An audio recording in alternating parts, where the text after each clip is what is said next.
কাঁদোস কেন? তুমি আমাকে পুষ্পাঞ্জলি দিয়ে দাও। তাহলে যা। কাছে রে পাতা ও যারো লাগিয়া তুমি আমাকে পুষ্পাঞ্জলি দিয়ে দাও।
বনে থাকস তোরা কচু বনে যাস ওই কচু বনের কুড়ি ব্যাঙ্গুরে তুই ধইরা ধইরা খাস তুই কেমন করে ভাবতে পারি আমি ব্যাগ খাইকা কানিয়ে বলতে দেবো পুষ্পা দোনের কথা তোকে ঠিক সিঁদুরের ফুটা হবে তাই নাকি তাহলে আমাকে পুষ্পাঞ্জলি দেবে না আমি তো একবারই বলেছি পুষ্পা দোনের কথা আমিও দেখবো এই পদ্মাকে পুষ্পাঞ্জলি না দিয়ে তুমি কিভাবে থাকতে পারো? আর আমিও দেখে নেবো কেমন করে তুই আমার কাছ থেকে পুষ্পাঞ্জলি আস। ইয়ো কি চাহান্দুরে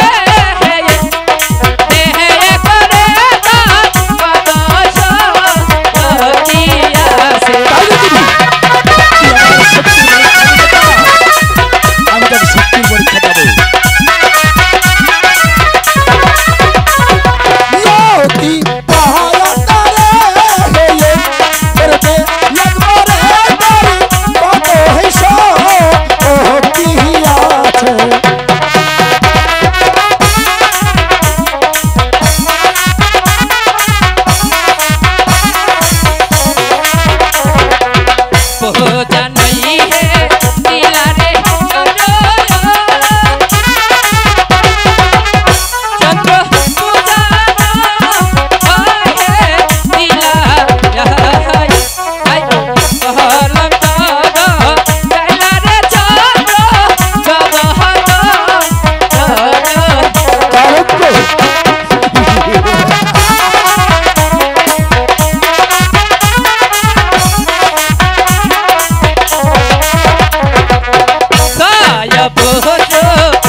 খাবি তুই কালীধর সাগরে, এক পুত্র রাখবো আমি লোহার বাসর করে, ছয় পুত্র নাখাস্ত মধ্যে কালীধর সাগরে, চুলের মনিদের মধ্যে নিখা করবো তোর। ঠিক আছে চাঁদ, আমিও শিবের কন্যা পদ্মা দেবী, তোমার কাছ থেকে পুষ্পাঞ্জলি কিভাবে নিতে হয় তা আমার ভালোভাবে জানা আছে। চলি বলি কৌশলী কৌশলী পুষ্পাঞ্জলি আমি নেবই নেবই। এই চাঁদ বেটি তাই তুই করোনা ফাতে করেনি। এই চাঁদ সদাগর এক বাক্য যা বলে তখন অবলম্বন হয় না।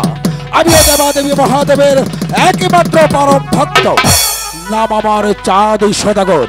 যতক্ষণ পর্যন্ত তোকে আমার চরণে দাসী করতে না পারবো, যতক্ষণ পর্যন্ত আমার প্রাসাদের ফুলদানিতে তোকে সাজাতে না পারবো, ততক্ষণ পর্যন্ত বৃথাই আমার নাম চাঁদ সদাগর নয়।